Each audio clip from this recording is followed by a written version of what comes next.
Hi everyone, I'm Felipe. I'm a researcher and a master's student at the Federal University of Bahia, located in Salvador, Brazil. And focusing on the urbanization of cities that emerged from mining activity is our goal to discuss here Mucugê's urban configuration and the influences it had from Minas urbanization. It is worth mentioning that when referring to Minas region, we mentioned the urban agglomerations originated from gold mining regarding the gold cycle within the limits of the current state of Minas Gerais, whose splendor occurred throughout the 18th century as explored by Silvio de Vasconcelos. Arising from an intense population flow attracted by the discovery of diamonds in the middle of the 19th century, Mucugê, which is located in Bahia, developed quickly. Its period of economic prosperity, however, lasted just over a quarter of a century. With the decline of mining activity, the driving force behind that settlement, the city witnessed the stampede of a large part of its inhabitants during the 20th century until it was listed in 1980 by the National Historical and Artistic Heritage Institution as a national monument and recovered its life within the years. The development of the old Santa Isabel do Paraguaçu village, recognized later as a city, which in 1917 received the name of Mucugê, took place surrounded by high rocky hills that make up part of the Serra do Sincorá. The terrain is similar to that of other mining regions, rocky with low vegetation and barely usable from an agricultural point of view. Teodoro Sampaio called attention in 1880 to the confinement of that area, while Silvio de Vasconcelos stated that this is a usual configuration of mining lands, but also highlighted the relations and sensations of imprisonment and melancholy between mountain and man in these kind of regions. So, arising from spontaneous and gradual processes of growth and development, Santa Isabel soon became the main center of diamond mining in the region and in the whole state of Bahia. To the farmers and enslaved people who already occupied the land somehow, were added a large number of miners and adventurers searching for easy wealth with an adventurous spirit that was crucial to our social formation and national life, as stated by Sérgio Buarque de Holanda. Minas urbanization represented in the middle of the 18th century an exception around the agrarian civilization that characterized Brazil as a colony until then. This urbanity was very present in Mucugê, which had also very dynamic trade relations, but the social and economic development of that Chapada society in Bahia was much closer to that of Brazilian coast societies, for example, especially because of land ownership held by only a few powerful people. It is important to understand Minas' social, economic, and cultural conformation because in the 19th century, when mines were in complete decay, a lot of these miners from the north of Minas will emigrate to Bahia, starting to compose, along with other adventurers from different parts of the country and also the world, the mining activity, the mining society of Chapada Diamantina. As you can see in the picture, the geological formation between the states, they are like the complement of the other. We have Bahia state on the top and Minas state on the bottom. So just as Minas urban settlements have a longitudinal configuration, Mucugê develops itself, and in the picture you can see the Ouro Pretos, which was the main village of Minas state. But Mucugê develops itself in the middle of a flat site in the valley, but also in a kind of linear way, with the encounter of almost 90 degrees of two straight lines, two very straight streets. The streets, which are also the road itself, they meet perpendicularly, accommodating itself to the valley, about which we agree with Lamas, in the sense that sometimes the site already contains in many cases the genesis and the generating potential of the built forms, by pointing out a path, by expressing a place. Regarding domestic architecture, due to the rapid multiplication of mines, the first temporary shelters were simple constructions in stone masonry called locas, which were covered with straw or took advantage of natural caves as cover, and gradually were replaced by stone or adobe houses as the ones in the picture. The local population, imbued by the knowledge transmitted by their ancestors, used the materials that this land in Bahia best provided them with, stone and clay.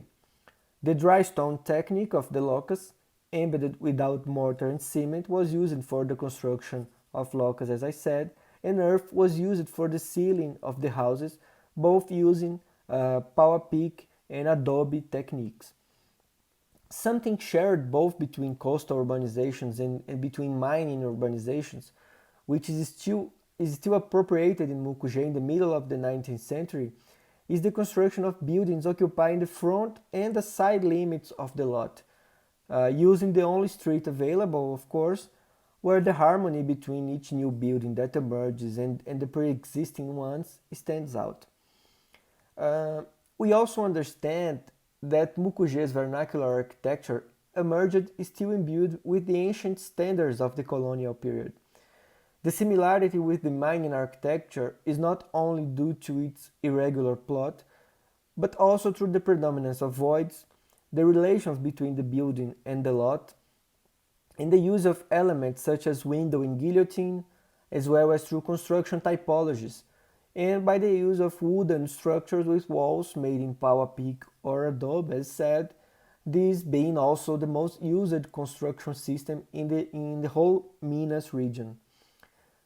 Regarding these vernacular residential typologies, in general, their similarities with the patterns of domestic architecture produced during the colonial period are also noted. Living rooms usually occupied the front of the buildings, and the kitchen occupied the back, with the space between them occupied by bedrooms, as you can see in this scheme in the picture. In this way, the corridors that connect the entrance living room with the kitchen run throughout the house's entire length. Nevertheless, the horizontal configuration of the ensemble, combined with the limits conferred by physical environment, in addition to providing the feeling of confinement verified by Teodoro Sampaio, results also in the promotion of exceptional scenarios and visuals that acquire singular configurations in each corner of the city.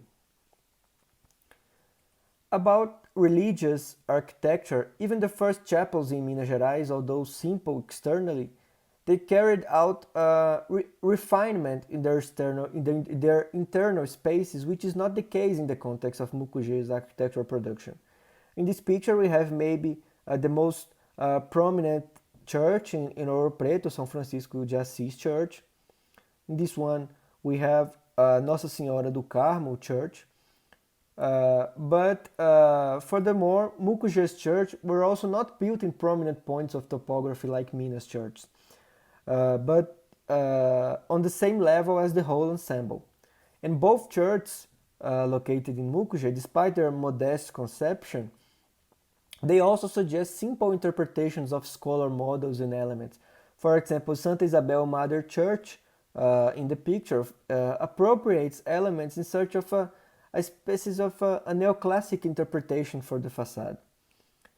But the stupendous insertion of this religious architecture in Mucugê at the ends of the two main roads, marking the limits of the city, is perhaps a point of contact, maybe the only one, between this urban settlement and the Baroque urban culture that dictated the formation of some mining towns in Minas, or at least a point of contact with its perspective framing trends.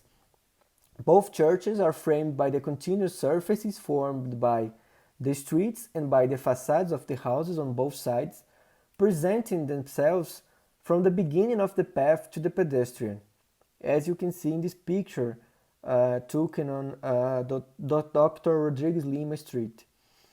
In addition of that, Santa Isabel Cemetery deserves a special mention due to its unique condition. Its setting, allied to the church framing, configure maybe the two monumental experiences provided by the configurations of Mucugê's city environment. Set in the foothill of Morro do Cruzeiro, these whitewashed mausoleums built on the rocks also carry in their composition naive stylistic interpretations, this time neo-Gothic, although it is curiously known as Byzantine cemetery. Reflecting the traditional knowledge brought by adventurers who came to inhabit it, we understand Mucugê's built ensemble as the materialization of an essentially vernacular architecture, influenced much more by Minas architecture than by Bahia's architecture of that period, in fact, however, without reaching the same levels of development. Mucugê acquires enormous value mainly due to the association of its built ensemble with the natural environment in which it is inserted. It is clear to us, therefore, the prevalence of Minas' influences in Mucugê's architecture, which reads Chapada through man, through his tradition and memory, and which, in a diverse social, economic, and cultural context, develops in an unpretentious and plain way, without never reaching a certain level of erudition, as in Minas, not even the bold and magnificent solutions found by Minas people, especially to their churches, however, connecting itself with the natural site in a unique way. Thank you very much.